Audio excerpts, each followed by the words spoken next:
Muito obrigada, Mili Fernandes, por ter aceitado participar no podcast E se Falássemos da Europa.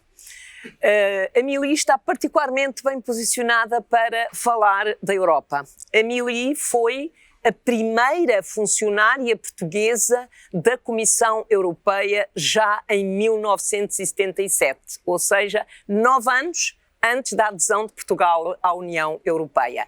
Foi funcionária com uma outra nacionalidade, mas a primeira funcionária portuguesa.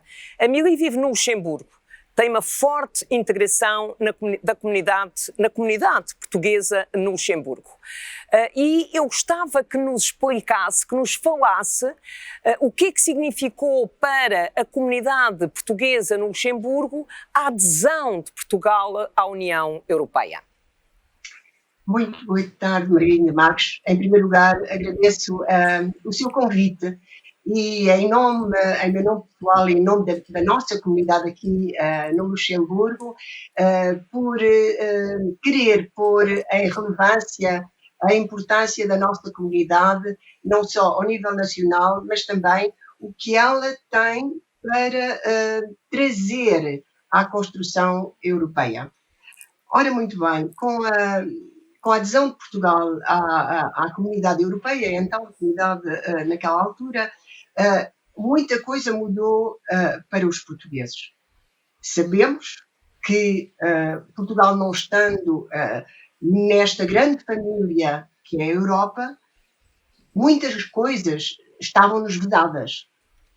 Já muitos direitos. As autorizações de entrada, as autorizações de trabalho. Eu mesma, que vim para cá aos 18 anos com os meus pais, de 6 em 6 meses tínhamos de pedir autorização de residência para continuar a residir aqui no Luxemburgo. Tudo isso, em 1986, acabou. E o estatuto que muitos portugueses tinham, que vieram a salto, portanto, um estatuto que finalmente não era condigno com a nossa própria existência, passou à história. Nós entramos nesta grande família europeia com o pé direito, aderindo inteiramente aos valores democráticos que os pais da Europa presidiram para a construção deste grande projeto europeu. Portanto, os portugueses deixaram de ser os anónimos, entraram de plein pied no palco também da sociedade luxemburguesa. É preciso dizer, e todos sabemos, que no início os nossos imigrantes vieram para trabalhar na construção, portanto, um estatuto subalterno, e eram, de facto, vistos como cidadãos de segunda. E com a adesão de Portugal à União Europeia, houve, digamos, por parte da comunidade luxemburguesa, ou seja, para além dos portugueses terem visto reconhecidos os seus direitos, como a Mili disse, um direito de residência, que era um direito que não tinham que todos os 6 meses renovar a sua residência e, portanto, conquistaram direitos ao trabalho, à educação, à saúde. Absolutamente. E isso veio reconfortar, num certo modo, a população que assim residia desde há décadas. O facto é que também, quer dizer, esse sentimento de pertença à Europa, a meu ver, não foi ainda suficientemente trabalhado. E porquê? Porque a consciência política dos portugueses, e em particular da faixa da população que deixou o país para ir buscar melhores condições de vida no estrangeiro, esteve muito mais preocupada, e é humano, em construir uma outra vida do que propriamente pensar nessa perspectiva da adesão europeia que todas as vantagens que isso nos trazia. Mas, Mili, deixe-me ir ainda um bocadinho atrás. Essa questão que está a levantar é uma questão muito interessante, mas deixe-me só ir um bocadinho atrás. Os portugueses tiveram direitos. Portanto, isso significou melhoria das condições de vida para os portugueses que viviam e que vivem no Luxemburgo. Eu agora colocava-lhe outra questão, ou seja, como é que os luxemburgueses lidaram com essa mudança? Porque a comunidade portuguesa era vista como uma comunidade externa, digamos, sem direitos ou com um leque de direitos muito reduzido e de repente, não foi de repente porque houve uma fase de transição, Portugal passa a ser Estado-membro da União Europeia e os portugueses passam a ter direitos. Como é que a comunidade luxemburguesa lidou com essa nova realidade? Digamos que assim cruzam-se várias realidades, no sentido em que, no início, os trabalhadores portugueses, a maior parte, vieram a salto. Eu mesma trabalhei no consulado quando cá cheguei e era secretária do chefe do posto consular e eram dezenas de portugueses de manhã à porta do consulado quando chegávamos para obter um passaporte. Mais tarde, e aqui assim faz-me lembrar uma famosa frase de um grande escritor suíço, Max Frisch: Wir bräuchten Gastarbeiten und kamen Menschen. Nós tínhamos necessidade de trabalhadores e foram homens. Foi gente humana que chegou. Portanto, eu devo dizer que os luxemburgueses, como também um país fundador deste grande projeto europeu,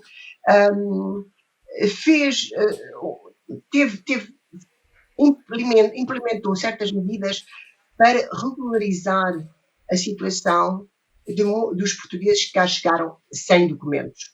E foi assim que houve um acordo bilateral, nos anos 70, para precisamente regularizar essa situação. Ora bem, 10 anos mais tarde, quando Portugal aderiu à União Europeia, foi uma festa enorme, é evidente. Mas, entretanto, todas as dificuldades do início dos anos 60, dos anos 70, já se tinha mais ou menos... tinham-se dissolvido certos problemas ou encontrado certas soluções para os problemas de integração. Eu não gosto muito de integração, mas pronto, foi uma luta muito importante, na medida em que os portugueses passaram a ser membros da União Europeia. Já podíamos dizer, e devo dizer que é sempre enorme, como antiga funcionária europeia, em todos os eventos formais oficiais, nas associações menos importantes, digamos, em termos numéricos, há a bandeira portuguesa, há a bandeira luxemburguesa e há a bandeira da União Europeia. E realmente isso marca com um cunho muito profundo o que os portugueses sentiram nessa altura. Nós já não estamos sozinhos, nós somos como os italianos, porque era sempre, os italianos tinham sido a última vaga de imigração para o Luxemburgo e nós sentíamos um bocadinho a diferença, menos considerados. A Mili é uma ativista associativa, uma ativista cultural. Aliás, foi condecorada quer pelo governo português, quer pelo governo luxemburguês, mas tem isso exatamente porque tem uma atividade enorme na comunidade portuguesa no Luxemburgo. E sei que desenvolvem programas culturais com um grande reconhecimento e também sei que o movimento associativo no Luxemburgo tem sido muito forte na defesa dos interesses da comunidade portuguesa no Luxemburgo. Estou a pensar, por exemplo, na língua, na valorização que se tem feito, mesmo na escola, na valorização da língua portuguesa, mas eu gostava que a Mili partilhasse connosco o trabalho que tem sido feito e a sua, digamos, o seu dinamismo na promoção de atividades culturais junto à comunidade portuguesa. Eu costumo dizer que quando cheguei ao Luxemburgo achei com todo o respeito e simpatia que tenho para o meu país de acolhimento, era um deserto cultural. Quando eu cheguei havia mais ou menos 500 portugueses, a maior parte de origem, pessoas com origem social mais baixa. E o facto é que a pouco e pouco chegaram, implementaram-se aqui bancos portugueses, portanto houve uma pequena, eu digo elite, mas digamos um grupo de pessoas que saía da composição normal dos trabalhadores portugueses, que se formou. Há também a NAMSA, portanto um órgão que está implantado aqui no Luxemburgo, da NATO, e através dos funcionários portugueses da NAMSA, dos bancários e de, digamos, meia dúzia de pessoas como eu, que éramos urbanos, que vínhamos de cidade, muito rapidamente se constituíram núcleos de promoção da cultura e da língua portuguesa. Não foi fácil. É certo que não foi fácil, porque o estrangeiro que chega a um local que não lhe é familiar, nem sempre é acolhido da melhor maneira. E, portanto, a organização da comunidade portuguesa levou décadas a ser construída. Devo dizer que, no início também, a ação católica portuguesa, luxemburguesa, perdão, teve um grande papel de integração, ou pelo menos de enquadramento dos trabalhadores portugueses fora das estruturas profissionais. E foi assim que, como os estrangeiros, nos anos 60, 70, a lei não previa, não lhes autorizava a constituição de associações sem fins lucrativos. Portanto, isso antes da adesão? Lei. Isso antes da adesão de Portugal? Antes da adesão, portanto, 20 anos antes. Houve uma associação que foi criada, Amitié Portugal-Luxembourg, da qual fui, é evidente, uma das grandes ativistas, formada por luxemburgueses. E, aliás, a Amélie foi dirigente, tanto quanto sei, a primeira mulher de uma associação de funcionários que foi criada em 1953, uma associação para os funcionários ainda da SECA, e sei que a Amélie foi a primeira mulher da direção desta associação, quando era funcionária da Comissão Europeia nos anos 70. Exatamente, e como eu ia dizer, portanto, fui sempre uma ativista cultural para a promoção da cultura e da língua portuguesa. Fiz cá o conservatório, portanto sou uma mulher de cultura, também a partir daí assim um vetor de transmissão de culturas. Fiz muitos saraus literários em português, porque é a nossa língua, mas também em alemão e em francês, para dar a conhecer a nossa criação literária. E quando entrei para a Comissão em 1977, não havia funcionários portugueses, e no que é hoje um dos museus de arte contemporânea era o foyer de fonctionnaires européens. E aí assim fiz muitos saraus portanto, de poesia portuguesa, e em 86, quando Portugal entrou nas instituições, na União Europeia, na Comissão Europeia, se tornou membro à vie, portanto, deste grande projeto europeu, senti-me forte para, dentro desse círculo cultural das instituições europeias, criar uma secção cultura portuguesa, da qual fui durante anos, durante décadas, a alma, a presidente, e organizámos coisas extraordinárias. Quer isto dizer que considero-me realmente ativista cultural, política, social, sempre à escuta das necessidades da nossa população, porque, e atualmente, pronto, faço agora um pequeno pulo para o contexto atual da precariedade nas sociedades europeias e não só. 20%, portanto, está quantificada a cerca de 20%, que cerca de 20% dos portugueses no Luxemburgo vivem no limiar da pobreza. Tudo isso leva a construir cadeias de solidariedade, portanto, à parte da cultura, à parte da política, à parte do social, são um pouco como mil folhas. Não me sinto à vontade, sendo unicamente uma ativista cultural, preciso também de ir ao encontro das necessidades da nossa população, que muitas vezes continua a ser explorada pelos próprios portugueses. Sim, porque nós conhecemos, inclusivamente, e lembro-me de há anos terem denunciado algumas situações, inclusivamente de trabalhadores deslocados que eram explorados por certas empresas no Luxemburgo. Lembro-me, na altura, termos tido contactos com a Inspeção de Trabalho, no sentido de que esses problemas pudessem ser resolvidos, mas eu agora gostava de falar do presente, ou seja, nós já fizemos um percurso sobre aquilo que tem sido e que foi a evolução da comunidade portuguesa no Luxemburgo.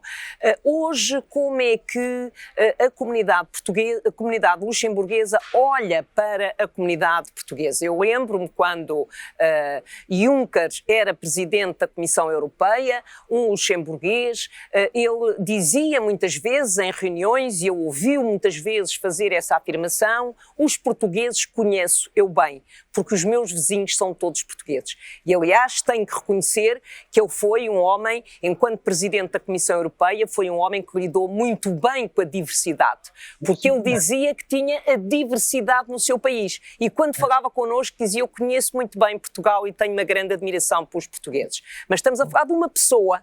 A minha pergunta é: como é que a comunidade luxemburguesa olha hoje para a comunidade portuguesa? Evidentemente, a Mili já disse que há uma percentagem elevada de portugueses que vivem abaixo do limiar de pobreza ou com risco de viver abaixo do limiar de pobreza, mas, em geral, como é que os luxemburgueses olham para a comunidade portuguesa? Ou simplesmente não olham para os portugueses como uma comunidade e acham que eles fazem parte de um país, de uma comunidade que é Luxemburgo e a população luxemburguesa? É uma questão um pouco complexa, não é? Digamos que a composição também da sociedade luxemburguesa hoje não é a mesma que há 50 anos.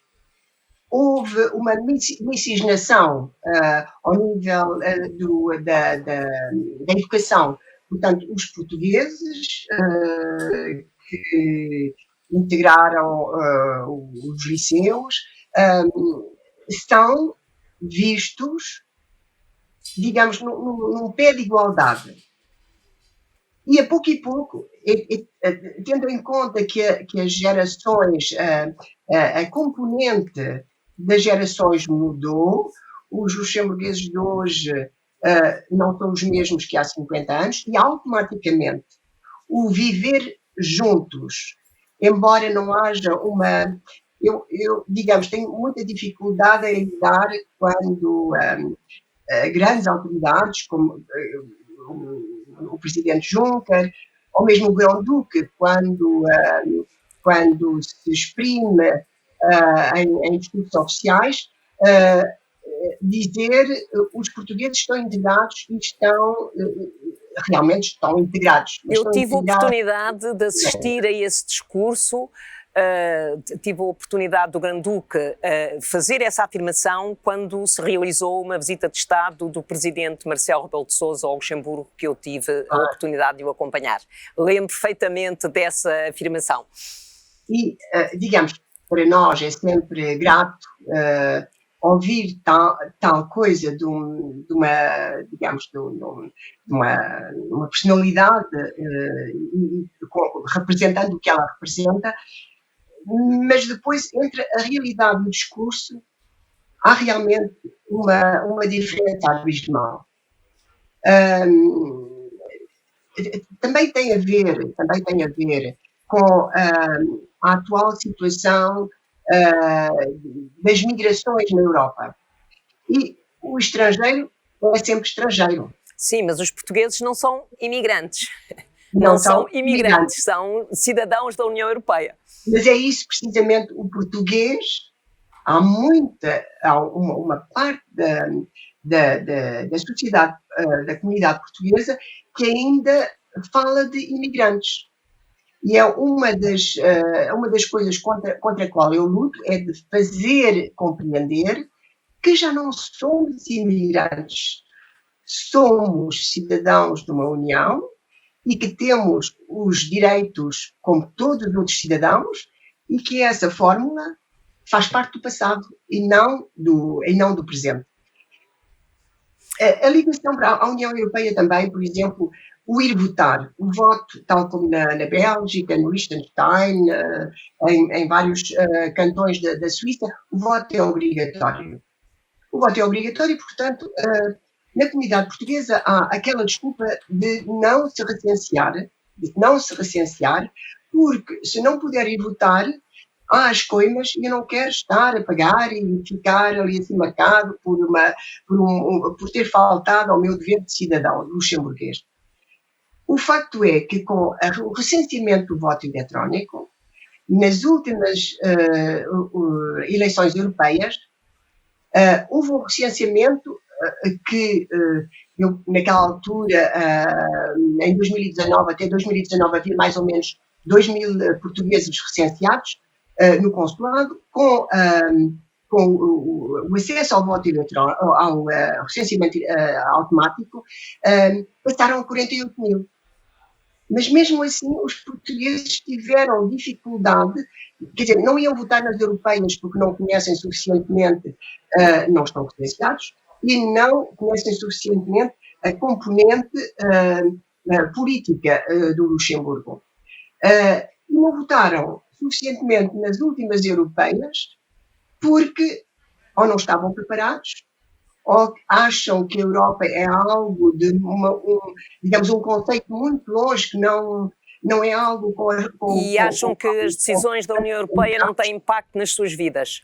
Exatamente. O que é interessante, é uma constatação pessoal, eu, devido, digamos, à minha experiência, ao meu percurso pessoal, passo por vezes intervenções em liceus, porque acredito muito na herança que deixamos aos jovens, no terreno da juventude, que temos que continuar a cultivar esta semente do projeto europeu.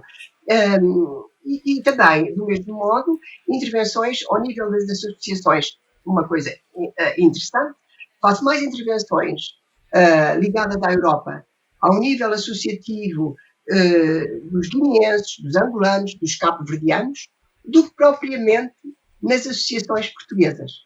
E é engraçado que portanto, os nossos irmãos africanos que acederam à nacionalidade luxemburguesa ou que se recensearam, querem afirmar essa pertença à União Europeia indo votar às eleições europeias. Como eu ia dizer, houve um senhor aqui assim em 2019, eu perguntei-lhe, mas porquê é que vem votar, etc. Porque eu ouvi o senhor Presidente da República dizer que é importante votar. Já desde há 16 anos que não voto, houve um recenseamento automático, portanto eu venho votar, mas mesmo assim com 48.000, nós somos atualmente, em termos estatísticos oficiais do país, rondamos os 96.000 portugueses. Ao nível das inscrições... É uma enorme população. Ao nível das inscrições no consulado, digamos, o número é muito mais importante, à volta de 150.000. Quer dizer que das últimas eleições participaram dos 48.000 inscritos, 0,9% de portugueses vieram para a Europa. Vamos ter eleições para o próximo ano, eleições europeias em 2024. Estou certa que haverá um trabalho a fazer no Luxemburgo, quer pelas autoridades luxemburguesas, quer pelas associações portuguesas, no sentido de aumentar a participação de portugueses nas eleições europeias. E não só no Luxemburgo, porque nós em Portugal temos exatamente o mesmo desafio. Muito obrigada, Mili, por ter participado neste podcast. E se falássemos da Europa, muito obrigada por ter partilhado connosco a experiência de uma mulher que, tendo sido a primeira funcionária portuguesa da Comissão Europeia, viveu, acompanhou a história dos europeus, a história dos portugueses no Luxemburgo e acompanhou o impacto da adesão de Portugal à União Europeia na comunidade portuguesa no Luxemburgo. Muito obrigada. Muito obrigada, Margarida.